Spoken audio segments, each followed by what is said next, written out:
Good morning मेरे प्यारे प्यारे बच्चों। चलो आज हम लोग सॉल्व करते हैं केमिस्ट्री पेपर सेट 3 जो आज आप लोगों का मॉर्निंग शिफ्ट में हुआ है। तो सभी बच्चे इस वीडियो को अच्छे से वॉच करना और हर क्वेश्चन का करेक्ट आंसर क्या होगा उसको आज समझने की कोशिश करना। राइट, तो चलिए सॉल्व करते हैं। पहला ऑब्जेक्टिव टाइप का क्वेश्चन जो आपका 1 मार्क्स में आता है। पहला क्वेश्चन देखिए क्या कहता है, right the formula of the compound, और वो कंपाउंड क्या है, chromium third oxide. Chromium third oxide का केमिकल फॉर्मूला क्या बनेगा? तो Cr2O3 क्या बनेगा बच्चा? Cr2O3, right. तो ये बनेगा इसका, जिस पे क्रोमियम पे कितना चार्ज होगा? +3 और ऑक्सीजन पे कितना होता है? -2। तो आप क्रिस क्रॉस मेथड से भी इसका फॉर्मूला लिख सकते हैं। ठीक है, तो चलिए सॉल्व करते हैं नेक्स्ट क्वेश्चन। नेक्स्ट क्वेश्चन देखिए क्या कहता है यहां पर, Which of the following will not be oxidized by O3? O3 जो ओजोन होता है वो किसको ऑक्सीडाइज नहीं कर पाएगा? ऑक्सीडाइज का मतलब होता है अपने चार्ज को बढ़ा लेना।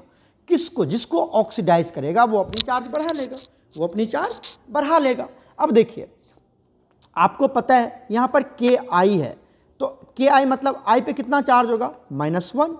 तो -1 I -1 किस में जा सकता है? I2 मतलब 0 में जा सकता है, तो अपनी चार्ज को बढ़ा लेगा, माइनस से 0 बढ़ गया ना चार्ज। दूसरा FeSO4 है, तो Fe पे कितना चार्ज होगा? +2, तो ये अपनी +3 में जा सकता है क्योंकि आयरन 2 चार्ज शो करता है, 2 ऑक्सीडेशन स्टेट शो करता है, +2 एंड +3। तो अभी तो ये +2 में है, तो आगे किस में जा सकता है? +3 में जा सकता है, तो अपनी चार्ज को बढ़ा सकता है, इंक्रीज कर सकता है, तो ऑक्सीडाइज हो सकता है। ठीक है, उसके बाद देखिए डी में क्या है? K2MnO4। K2MnO4 में जब आप ऑक्सीडेशन स्टेट निकालेंगे तो Mn का ऑक्सीडेशन स्टेट आपका +6 आएगा, तो ये अपनी हाईएस्ट ऑक्सीडेशन स्टेट +7 में भी जा सकता है, तो ये ऑक्सीडाइज हो सकता है।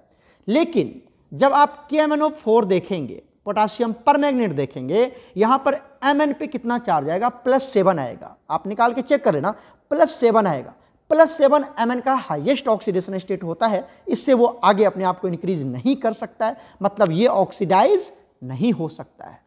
तो बच्चा आपको समझ में आया कि KMnO4 में जो Mn है वो +7 में है, वो अपनी ऑक्सीडेशन स्टेट को इंक्रीज नहीं कर सकता है +7 से, तो इसका मतलब ये ऑक्सीडाइज नहीं हो सकता है। तो O3 KMnO4 को ऑक्सीडाइज नहीं कर सकता है, नहीं कर सकता है। क्लियर हो गया?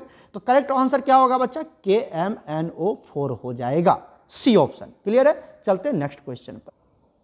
नेक्स्ट देखिए, at what temperature the entropy of the perfectly crystalline solid. Perfectly crystalline solid की एंट्रोपी कहां पर 0 हो जाता है?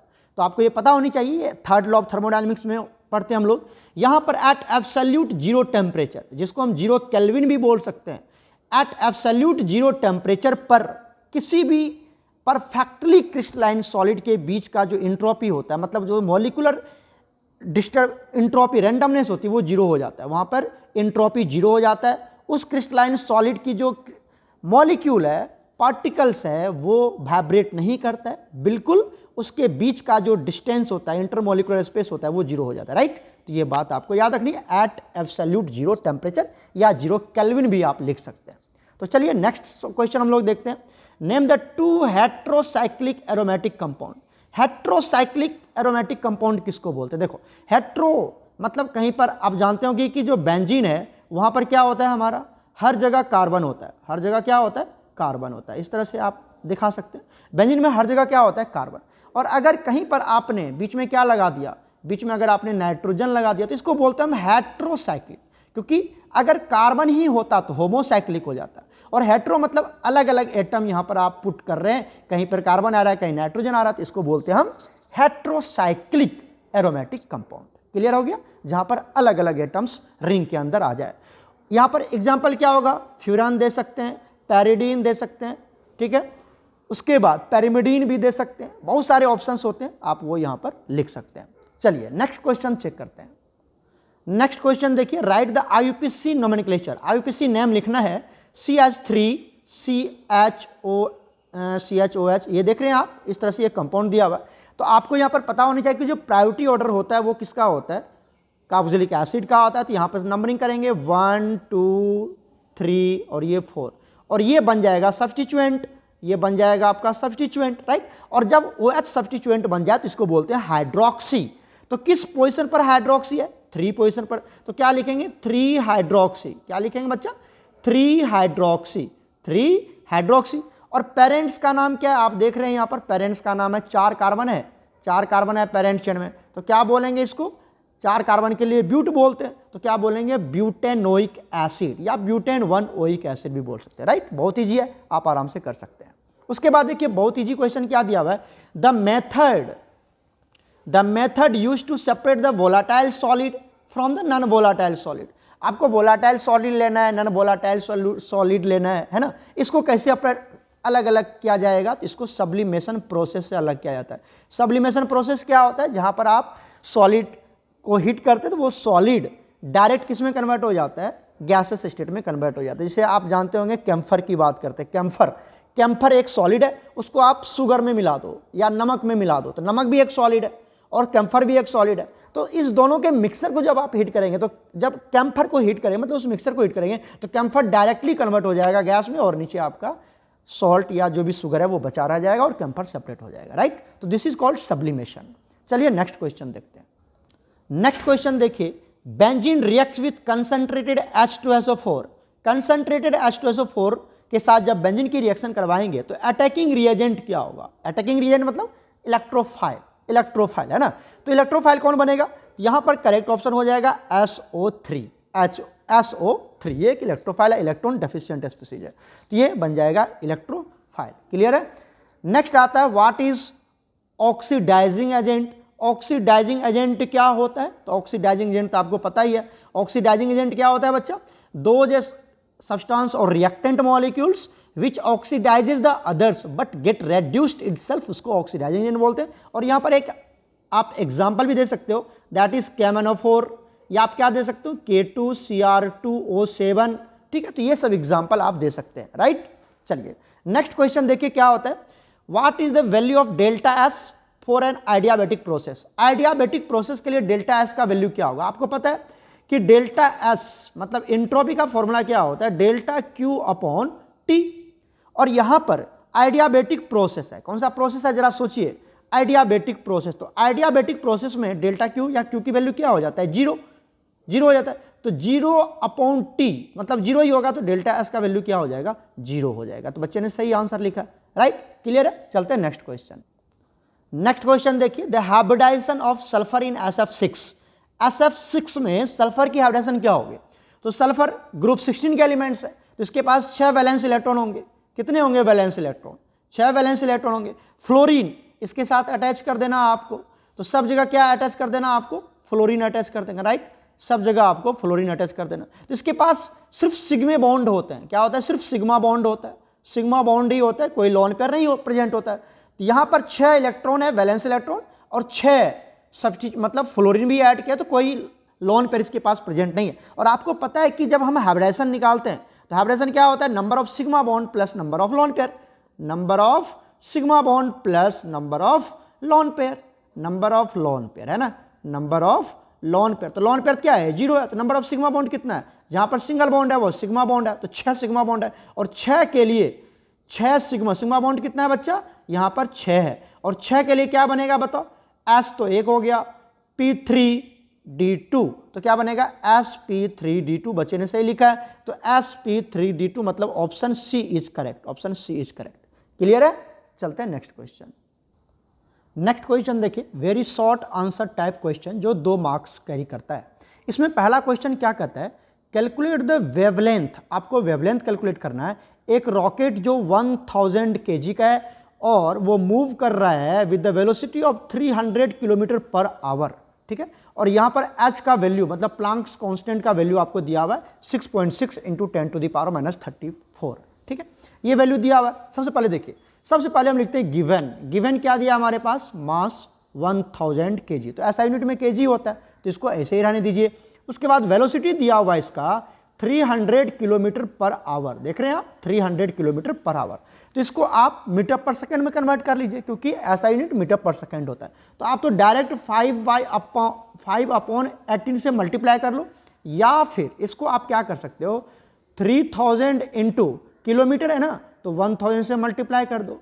उसके बाद सेकेंड में जाना है और ये आवर में दे रखा है 3600 से डिवाइड कर दो तो ये वैल्यू आ जाएगा 83.33 मीटर पर सेकेंड। चाहे तो तुम ऐसे निकाल लो या फिर ऐसे निकाल लो, राइट। तो ये वैल्यू इतना ही आएगा। उसके बाद h का भी वैल्यू आपको दिया हुआ बच्चा, h का भी वैल्यू आपको दिया हुआ। अब यहाँ से लैम्डा पूछता है। हम जानते हैं कि लैम्डा इक्वल टू क्या होता है, h/mv। लैम्डा इक्वल टू क्या होता है, h/mv होता है। h क्या है, प्लैंक्स कांस्टेंट। उसके बाद मास आपने केजी में, तो देखिए लैम्डा का वैल्यू लैम्डा रहने दिया, h का वैल्यू कितना पुट किया हमने, सबसे पहले h का वैल्यू 6.6 इंटू 10⁻34 दिख रहा होगा आपको, ये वैल्यू हमने पुट कर दिया।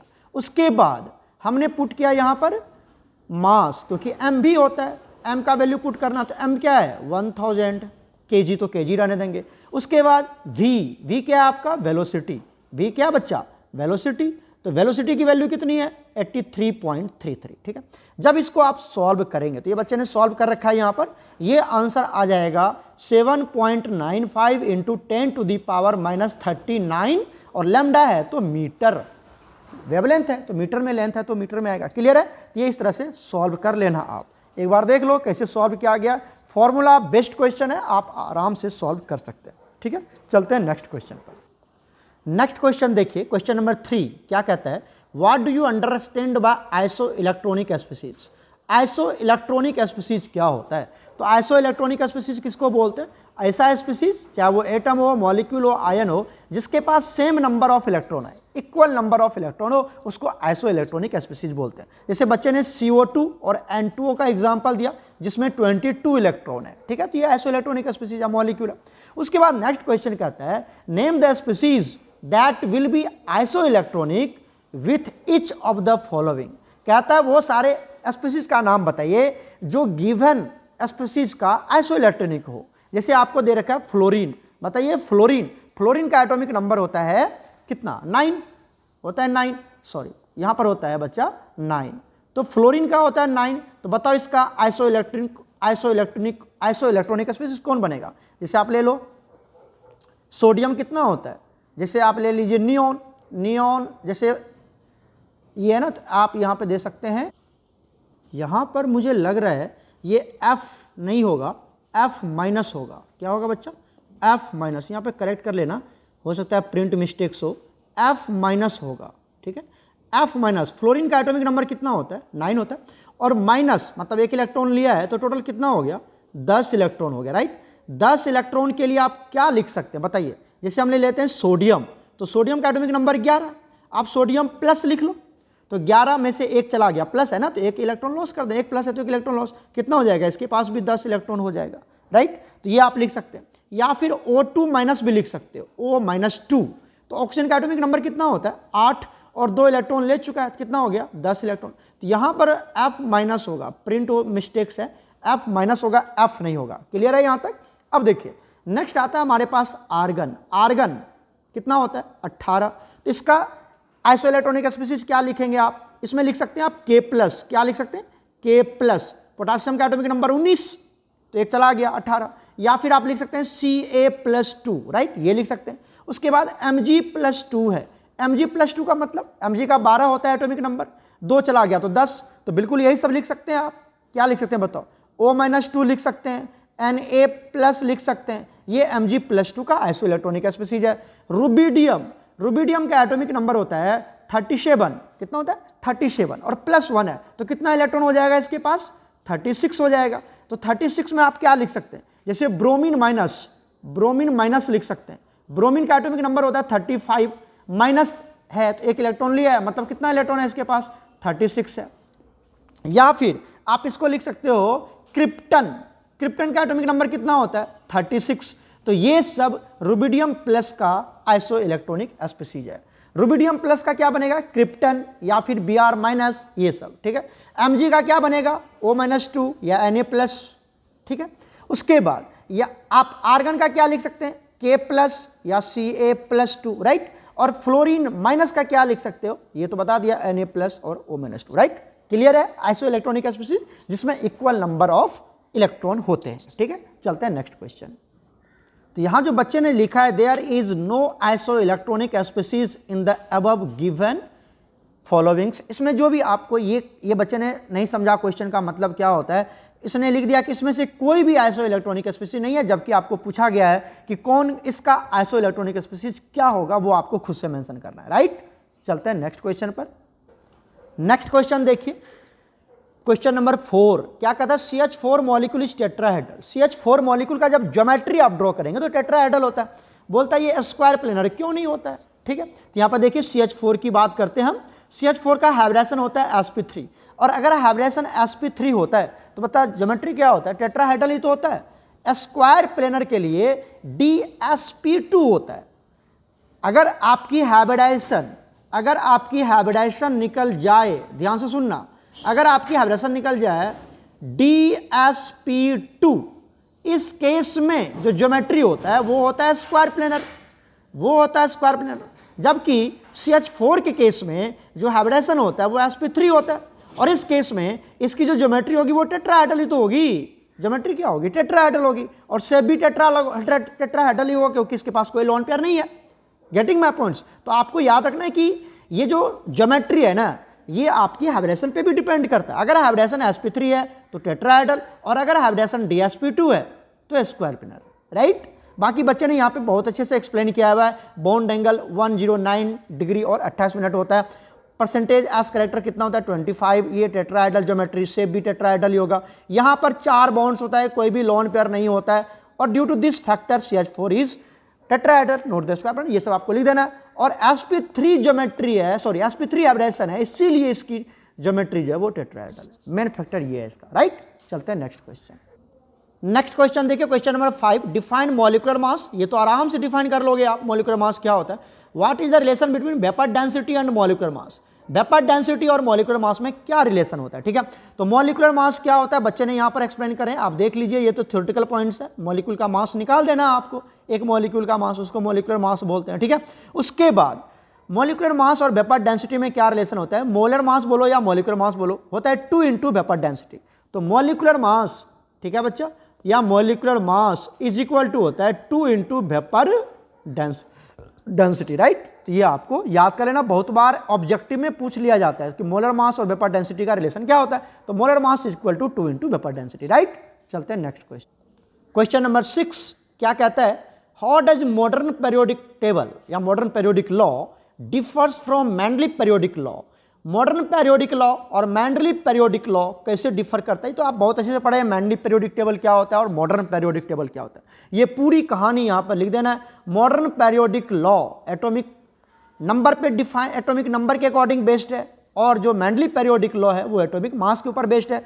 मॉडर्न पेरियोडिक टेबल में कितने एलिमेंट्स हैं, मेंडलीव पेरियोडिक टेबल में कितने एलिमेंट्स हैं, उसका ड्रॉबैक क्या है, ये क्या ड्रॉबैक है, ये सब आपको यहाँ पर एक्सप्लेन कर देना है, राइट। अब एक एक पॉइंट तो हम डिफाइन नहीं कर पाएंगे, लेकिन आपको ये मैंने आपको बता दिया कि क्या क्या आपको लिखना है यहाँ पर, राइट।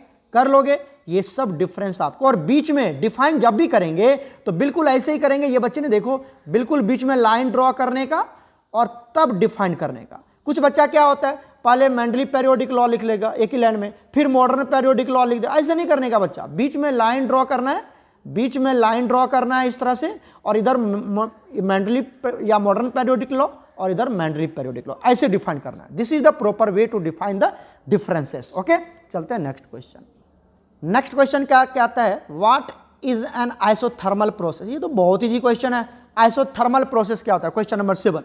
तो आइसोथर्मल प्रोसेस क्या होता है, एक ऐसा प्रोसेस जो कांस्टेंट टेम्परेचर पर कैरी फॉरवर्ड होता है। कांस्टेंट टेम्परेचर होगा तो टेम्परेचर T कांस्टेंट, तो डेल्टा T की वैल्यू 0, राइट। इस तरह से आपको लिख देना, 2 नंबर का आराम से लिख के आगे निकल जाना है, ठीक है। नेक्स्ट क्वेश्चन देखिए, question number 8, calculate the pH of the given solution, जिसमें हाइड्रोजन आयन की कंसंट्रेशन आपको दिया हुआ है 3 into 10 to the power -5 molar, ये आपको दिया हुआ है, राइट। तो यहाँ पर आप पूछता है कि क्या ये सॉल्यूशन एसिडिक है, बेसिक है, न्यूट्रल है। तो देखिए सबसे पहले pH का फॉर्मूला हमने लिख दिया, pH इक्वल टू -log, ठीक है। और H कंसंट्रेशन आपको दिया हुआ है, वैल्यू पुट कर लिया। अब यहाँ पर एक बार -log को 3 से मल्टीप्लाई कर दिया, दूसरी बार -10 टू द पावर -5 से मल्टीप्लाई कर दिया, ठीक है। बीच में प्लस आएगा क्योंकि यहाँ पर मल्टीप्लाई तो बीच में प्लस आएगा, समझ में आया। यहाँ पर मल्टीप्लाई है तो यहाँ पर क्या आएगा, प्लस आएगा, क्लियर है। अब देखिए ये बच्चे ने थोड़ा सा गलती किया, यहाँ पर ये वैल्यू यहाँ पर माइनस नहीं आएगा, इसका वैल्यू हो जाएगा 4.6 ओनली, ठीक है, यही होगा, बच्चे ने माइनस लिख दिया, ये नहीं होगा, यहाँ पर थोड़ा सा इसने गलती कर दिया, ठीक है, तो ये 4.6 आएगा, और ये 4.6 है, 7 से कम है, तो सॉल्यूशन क्या होगा, एसिडिक होगा। क्लियर है, चलते हैं नेक्स्ट क्वेश्चन। क्वेश्चन कहता है, question number 9, what are carbocation and how they are classified. Carbocation क्या होता है और इसको कैसे हम क्लासिफाई करते हैं, ये तो आपको बहुत बार पढ़ाया गया है। कार्बोकेटाइन क्या होता है, कार्बन के ऊपर पॉजिटिव चार्ज और 3 सिग्मा बॉन्डेड से वो 3 बॉन्ड बनाता है और एक उसके ऊपर पॉजिटिव चार्ज होता है, ठीक है, ये आपको एक्सप्लेन कर देना। क्लासिफाई करते हैं हम इसको, क्या होता है, 3 डिग्री, 2 डिग्री, 1 डिग्री, और मिथाइल कार्बोकेटाइन होता है, राइट। अब इसके स्टेबिलिटी ऑर्डर भी लिख सकते हैं आप, जिसको प्राइमरी कैटायन, सेकेंडरी कार्बन और टर्सरी और मिथाइल कार्बोकेटाइन भी बोलते हैं। स्टेबिलिटी ऑर्डर क्या होता है, 3 degree more stable than the 2 degree than the 1 degree, 3 degree more than the 2 degree than the 1 degree and methyl carbocation, ठीक है, इस तरह से आपको एक्सप्लेन कर देना ये सब, ठीक है।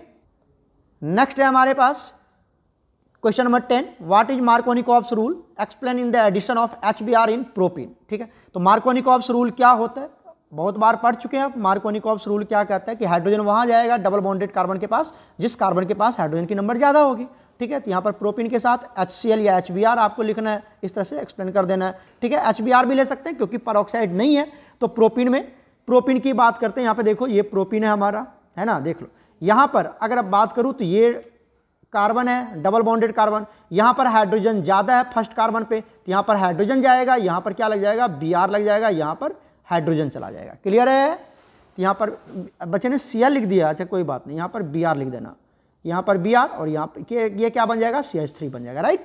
ये मार्कोनिकॉव्स रूल है, आपको बहुत अच्छे से आता है। चलते हैं नेक्स्ट क्वेश्चन पे। नेक्स्ट क्वेश्चन देखिए, शॉर्ट आंसर टाइप क्वेश्चन जो 3 मार्क्स का होता है।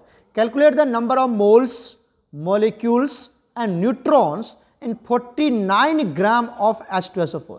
ये गिवन मास दिया हुआ है 49 ग्राम, तो गिवन मास आपको कितना दिया हुआ है, 49 ग्राम दिया हुआ है ना, 49 ग्राम आपको दिया हुआ है, तो गिवन मोलर मास कितना होता है, 98 होता है H2SO4 का मोलर मास, और उसको नंबर ऑफ मोल्स में हमने निकाल लिया, number of moles given mass upon molar mass, तो ये आ जाएगा 0.5 मोल्स ऑफ H2SO4, राइट। ये H2SO4 आ गया, नंबर ऑफ मोल्स मिल गया हमें, तो नंबर ऑफ मोल्स तो पहला पूछ ही रहा था, निकल गया। उसके बाद कहता है मॉलिक्यूल्स, एक मोल में 6.0 अवोगाड्रो नंबर, तो 0.5 मोल में उसको मल्टीप्लाई कर देंगे। उसके बाद पूछता है हमारे पास न्यूट्रॉन, तो देखो हाइड्रोजन में कोई भी न्यूट्रॉन नहीं होता है, ऑक्सीजन में कितना होता है, जितना एटॉमिक नंबर उतना ही न्यूट्रॉन, तो 8 होगा क्योंकि न्यूट्रल है, और सल्फर में भी कितना होगा, 16 होगा। तो ये सब हमने न्यूट्रॉन कैलकुलेट कर लिया, यहाँ से H2SO4 में एक मोल में कितना हो गया, 48 न्यूट्रॉन होता है एक मोल H2SO4 में, तो कितना मोल है, 0.5, तो उसे 0.5 से हमने मल्टीप्लाई कर लिया। फिर उसको अगर न्यूट्रॉन पूछ रहा है तो अवोगाड्रो नंबर से मल्टीप्लाई कर लीजिए, तो इस तरह से आप नंबर ऑफ न्यूट्रॉन निकाल सकते हैं, नंबर ऑफ मोल्स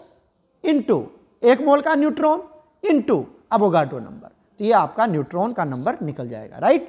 क्लियर है यहां तक, आगे बढ़ते हैं। नेक्स्ट है हमारे पास, state and explain Hund's rule of spin multiplicity. Hund's rule of spin, Hund's rule क्या कहता है कि आपको जो ऑर्बिटल में, डिजेनरेट ऑर्बिटल में इलेक्ट्रॉन की जो फिलिंग करेंगे, पहले वो सिंगली फील्ड होगा, उसके बाद उसकी पेयरिंग शुरू होगी, ठीक है, तो इस तरह से एक्सप्लेन कर देना है आपको। हुंड्स रूल आता है, बहुत बार आप लिख चुके हैं।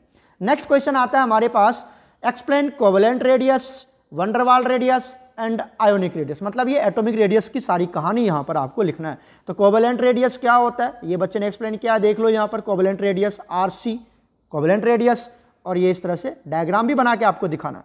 उसके बाद ये हमने ले लिया, जब अलग अलग एटम हो तो उस केस में भी ये फॉर्मूला आप सिर्फ इतना भी याद कर सकते हो, जब एटम आपका सेम हो, इतना भी याद कर सकते हो, ठीक है, ये वाला पार्ट क्लियर है ना, इसको छोड़ भी सकते हो आप, कोई दिक्कत नहीं है, अलग अलग जब एटम हो, अगर आप इंटेलिजेंट हो तो ये भी याद कर लो, क्लियर है। उसके बाद वंडरवाल, तो एक मॉलिक्यूल यहाँ होगा और एक मॉलिक्यूल यहाँ होगा, इसके बीच की जो रेडियस होगी उसी को बोलेंगे वंडरवाल रेडियस, एक्सप्लेन कर दिया। और आयोनिक रेडियस के लिए हम कोई रेडियस दिखाते नहीं है, सिंपली लिख लेते हैं कि it is the half of internuclear distance of between 2 ions, ठीक है। ये कैटायंस की साइज हमेशा छोटी होती है देन द एनायंस, यही सब आपको यहाँ पे लिख देना है, क्लियर है। मतलब एटॉमिक रेडियस को अच्छे से कवर कर लेना जो आपको पढ़ाया जाता है, राइट, क्लियर है। चलते हैं नेक्स्ट क्वेश्चन पर।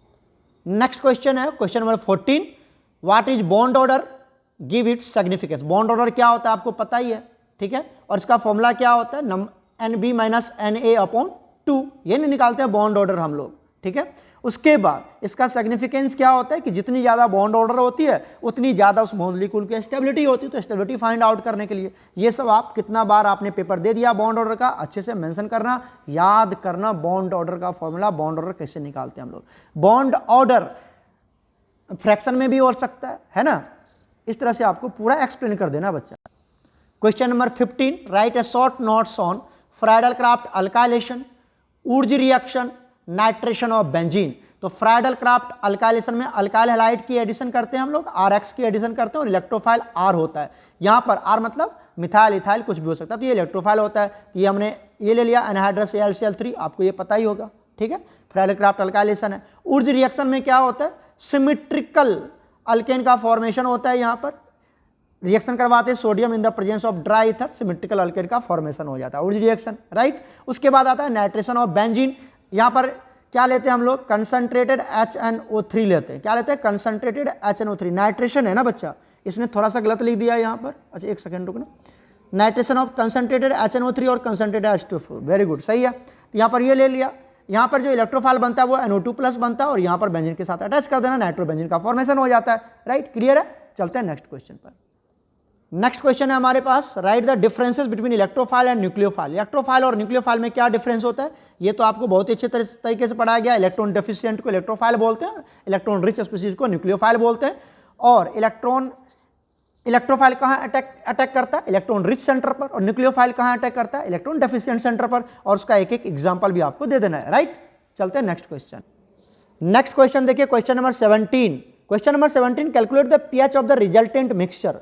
रिजल्टेंट मिक्सचर का पीएच निकालना है, ये आपको दिया हुआ बच्चे ने क्वेश्चन नंबर 17 नहीं बनाया, क्वेश्चन नंबर 18 ड्रॉ बना लिया है, क्वेश्चन नंबर 17 छोड़ दिया। तो अगर वीडियो हमारा लेंथी नहीं होता तो मैं आपको लास्ट में ये क्वेश्चन नंबर 17 बना के दिखाऊंगा, ठीक है। इसका रिजल्टेंट सॉल्यूशन का या रिजल्टेंट मिक्सचर का पीएच क्या होगा वो मैं आपको लास्ट में बना के दिखाऊंगा। और अगर वीडियो लेंथी हो गया तो ये क्वेश्चन मैं आपके ऊपर छोड़ रहा हूं, आप अपने टीचर से पूछ लेना या फिर आप ग्रुप में मैसेज करना, मैं ही इसके ऊपर एक वीडियो बना के आपको सेंड कर दूंगा, ठीक है। क्योंकि ये थोड़ा लेंथी है, इसको बनाना पड़ेगा तो टाइम टेकिंग हो जाएगा। चलते हैं नेक्स्ट क्वेश्चन पर। नेक्स्ट क्वेश्चन क्या कहता है, व्हाट इज एक्सटेंसिव और इंटेंसिव प्रॉपर्टी। एक्सटेंसिव इंटेंसिव तो आपको बहुत ही अच्छे से आता होगा। एक्सटेंसिव क्या होता है, जो मास पे साइज पे डिपेंड करता है। आप इसका एग्जाम्पल दे दीजिए, ठीक है। ये बच्चे में बहुत अच्छे से लिखा है एक्सटेंसिव प्रॉपर्टी। इंटेंसिव क्या होता है, सॉरी ये बच्चे ने यहाँ पर लिखा हुआ है इंटेंसिव प्रॉपर्टी, ऊपर में इंटेंसिव प्रॉपर्टी को डिफाइन किया हुआ है, ठीक है, जो मास और साइज पे डिपेंड नहीं करता है, ठीक है। जैसे आप क्या दे सकते हैं यहाँ पर, molar heat capacity, temperature, pressure, देखो प्रेशर, टेम्परेचर, ये सब दे सकते हैं आप, ठीक है। उसके बाद एक्सटेंसिव प्रॉपर्टी क्या होता है, जो शेप एंड साइज पे डिपेंड करता है, जैसे mass, volume, number of moles, heat capacity, ये सब आप दे सकते हैं, राइट। तो इस तरह से याद करना, ये बहुत बार आया हुआ क्वेश्चन है। चलते हैं नेक्स्ट क्वेश्चन। नेक्स्ट क्वेश्चन देखिए, क्वेश्चन नंबर 19 क्या कहता है, main differences between orbit and orbital. ये भी बहुत बार पूछा जाता है। ऑर्बिट क्या होता है, ऑर्बिटल क्या होता है। ऑर्बिट 2 डायमेंशनल होता है, ऑर्बिटल 3 डायमेंशनल होता है, ठीक है। उसके बाद ये सर्कुलर पाथ होता है, ये एक रीजन होता है, ठीक है। उसके बाद यहाँ पर इलेक्ट्रॉन कितना होता है, 2n²। यहाँ पर हर ऑर्बिटल में कितना होता है, 2 इलेक्ट्रॉन्स होता है। ये क्या होता है, नॉन डायरेक्शनल। ये क्या होता है, डायरेक्शनल एक्सेप्ट s ऑर्बिटल। तो ये सब आप यहाँ पे डिफाइन कर लेंगे, राइट। चलते हैं नेक्स्ट क्वेश्चन पर। नेक्स्ट क्वेश्चन है हमारे पास लॉन्ग आंसर टाइप क्वेश्चन, जो 5 मार्क्स में आता है। पहला क्वेश्चन है, what are quantum numbers, explain significance of each quantum number. सबसे पहले क्वांटम नंबर क्या होता है, ये सेट ऑफ 4 नंबर्स होते हैं जो शेप, साइज और पोजीशन, रोटेशन सबको एक्सप्लेन करता है of an electron in an orbital, right. ये 4 तरह के होते हैं, ये आपको पता ही है। प्रिंसिपल क्वांटम नंबर किसको इंडिकेट करता है, बहुत ही अच्छे तरीके से देखो, पॉइंट वाइज लिखा है बच्चे ने, पॉइंट वाइज लिखा है यहाँ पर प्रिंसिपल क्वांटम नंबर। देखो पॉइंट वाइज लिखना है आपको, KLMN, मैक्सिमम 2n², ये सब कुछ आपको पॉइंट वाइज लिखना बच्चा। उसके बाद एक्जियोमेथल क्वांटम नंबर सबको एक्सप्लेन करना है, ठीक है। उसके बाद मैग्नेटिक क्वांटम नंबर, वीडियो धीरे धीरे मैं स्लाइड ऊपर कर रहा हूँ, आप अच्छे से नोट डाउन करते जाना। ये बॉक्स से इंडिकेट करते हैं और ये इस तरह से सब कुछ। उसके बाद लास्ट में स्पिन क्वांटम नंबर, आपको पता ही है क्या होता है, बहुत ईजी है, रोटेशन को एक्सप्लेन करता है। उसके बाद आता है हमारे पास next question, what is quantum mechanical model. Quantum mechanical model क्या होता है, इसको भी एक्सप्लेन करना है। तो क्वांटम मैकेनिकल मॉडल किसने दिया था, स्कॉडिंजर ने दिया था। और ये क्या इक्वेशन होता है, आप यहाँ पे देख लीजिए, d² psi upon dx² plus d² psi upon dy² plus, इस तरह से आपको याद कर लेना है। यहाँ पर m क्या है, मास ऑफ इलेक्ट्रॉन 9.3, ये E क्या है, total energy of the system. उसके बाद साई क्या है, potential energy of electron, V क्या है, पोटेंशियल एनर्जी ऑफ, और साई क्या है, वेव मोशन ऑफ या wave function of electron, right. इस तरह से आपको हर चीज को एक्सप्लेन करना है बच्चा। उसके बाद E psi is equal to Hamilton और साई यहाँ पे दिया हुआ है। E और जो आपका साई हैमिल्टन H हैमिल्टन है, ये कभी भी इक्वल नहीं होता है, ये आपको यहाँ पर ये सब पॉइंट है, आप इसको मेंशन कर लेंगे। थ्योरेटिकल पॉइंट्स है, देखो बच्चे ने पॉइंट वाइज लिखा है हर चीज के बारे में, साई क्या है, साई स्क्वायर क्या है, ये सब आपको अच्छे से क्लियर होना चाहिए, ठीक है। चलते हैं नेक्स्ट पार्ट पर। Question number 21, in the presence of peroxide addition of HBr to propene takes place according 20 Markovnikov's rule, but peroxide effect is not seen HCN और HI, एक्सप्लेन। इस केस में नहीं होता है, क्यों नहीं होता है वो आपको एक्सप्लेन करना है। देखिए यहां पर बच्चे ने एक्सप्लेन किया, देखिए in the presence of peroxide addition of HBr, बच्चे ने लिखा हुआ यहां पर according to takes anti Markovnikov's rule. ये क्यों होता है, यहां पर HBr जो होता है बच्चा, HBr इसकी साइज बड़ी होती है HCl के रिस्पेक्ट में। HCl, अब क्लोरीन छोटा है तो साइज भी छोटी होगी, ब्रोमीन बड़ा है तो साइज भी बड़ी होगी, तो HBr की साइज बड़ी होती है, जहां पर ये फ्री रेडिकल एडिशन को शो करता है, Br फ्री रेडिकल में कन्वर्ट हो जाता है, ठीक है। जबकि HCl के केस में फ्री रेडिकल मतलब बॉन्ड स्ट्रॉन्ग होता है तो फ्री रेडिकल में कन्वर्ट नहीं हो पाता, Cl डॉट नहीं बन पाता है। पहला आप ये एक्सप्लेन कर सकते हैं यहाँ पर। अब दूसरा होता है सर HI के केस में, HBr तो ले लिया, HI के केस में तो जो I होता है उसकी साइज इतनी बड़ी होती है, ठीक है, HI है सबसे बड़ी होगी, आयोडीन साइज सबसे बड़ी होगी, तो वो I रेडिकल जो बनता है, I डॉट जो बनता है, तो वो अल्किन पे अटैच नहीं हो पाता है, अल्किन पे अटैच नहीं हो पाता, वो I डॉट मिलके एक I2 में कन्वर्ट हो जाता है, I2 में कन्वर्ट हो जाता है। समझ में आ रही बात आपको, तो वो I2 बन जाता है रेदर देन द अल्किन पे अटैक करने से नहीं कर पाता है, ठीक है। तो HBr के केस में ही क्या होता है, peroxide इफेक्ट होता है। तो ये बच्चे ने यहाँ पर एक्सप्लेन किया हुआ, आप इसको रीड कर लेना, अच्छे से मेंशन कर लेना, ठीक है। चलते हैं नेक्स्ट क्वेश्चन। नेक्स्ट क्वेश्चन है हमारे पास, explain the structure of benzene and give its important chemical reaction, ठीक है। तो बेंजीन का स्ट्रक्चर, बेंजीन क्या होता है, एरोमेटिक कंपाउंड होता है, बेंजीन साइक्लिक, ये रिंग, ये सब बच्चे ने लिख दिया है यहाँ पर, हाकल्स रूल, चलो ठीक है, ये सब इसने लिख दिया है।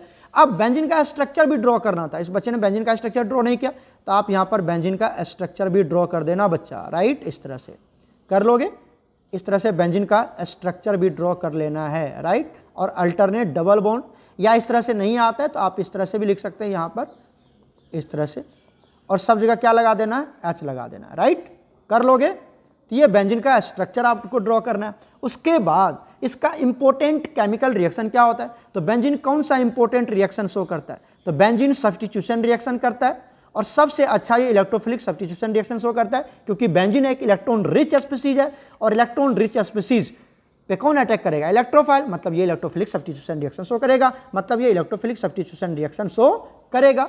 और कभी कभी ये सब्स्टिट्यूशन रिएक्शन भी शो करता है, H+ को रिमूव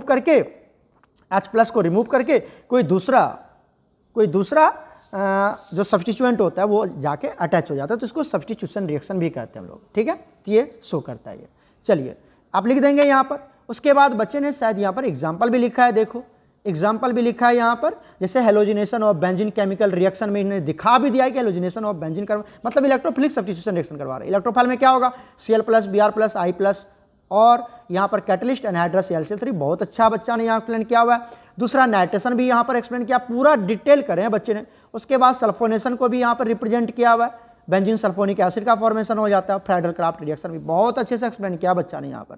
क्लियर है, ये सब कर लोगे, बहुत अच्छे से आपने पढ़ा भी होगा, और यहाँ पे बच्चा ने लिखा भी है बहुत अच्छे से। तो वीडियो को पॉज कर लेना अच्छे से, अगर नहीं आती तो यहाँ से मेंशन कर लेना, राइट। चलते हैं नेक्स्ट क्वेश्चन। नेक्स्ट क्वेश्चन देखिए, question number 22, explain the following reaction with an example. सबसे पहला दिया हुआ यहाँ पर एलिमिनेशन रिएक्शन। तो पहला एलिमिनेशन रिएक्शन क्या होता है, बच्चे ने एक्सप्लेन किया हुआ है, those chemical reaction in which elimination simple of the molecule takes place, जैसे हाइड्रोजन की या वाटर की, इस सब की क्या हो जाएगा, यहाँ पर एलिमिनेशन हो जाएगा। तो यहाँ पे लिया हुआ है इथाइल अल्कोहल, तो सॉरी बच्चे ने गलत कर दिया, यहाँ पर OH लगा दो, क्या लगा दो, OH, ठीक है।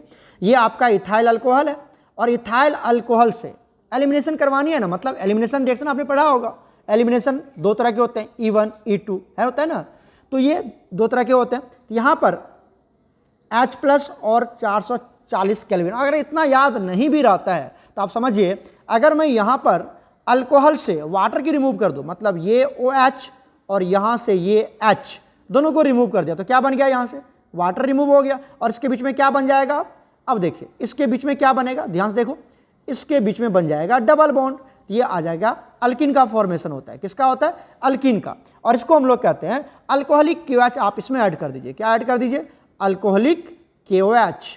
अल्कोहलिक KOH ऐड करोगे तो एक अल्कोहल किस में कन्वर्ट हो जाएगा, अल्कीन में कन्वर्ट हो जाएगा। तो याद रखिएगा, अल्कोहल से अल्कीन बनाने के लिए हम अल्कोहलिक KOH का यूज करते हैं, राइट, क्लियर हो गया। और यहां से अल्फा और ये बीटा, अल्फा से क्या निकलेगा, फंक्शनल ग्रुप, बीटा से H प्लस रिमूव हो जाएगा, तो अल्फा बीटा एलिमिनेशन हो जाएगा, राइट। चलिए उसके बाद आता है नेक्स्ट, ये अच्छे से याद रखना, पढ़े होंगे आप, तो मैं ये रिव्यू करवा रहा हूं ताकि आपको रिमाइंडर मतलब याद हो जाए, ठीक है। दूसरा क्वेश्चन क्या आता है, दूसरा क्वेश्चन देखिए, इलेक्ट्रोफिलिक सब्स्टिट्यूशन रिएक्शन क्या होता है। इलेक्ट्रोफिलिक सब्स्टिट्यूशन रिएक्शन तो आपने बहुत अभी पढ़ा है, बहुत पढ़ा है, अभी तो जस्ट क्रॉस करें हमने।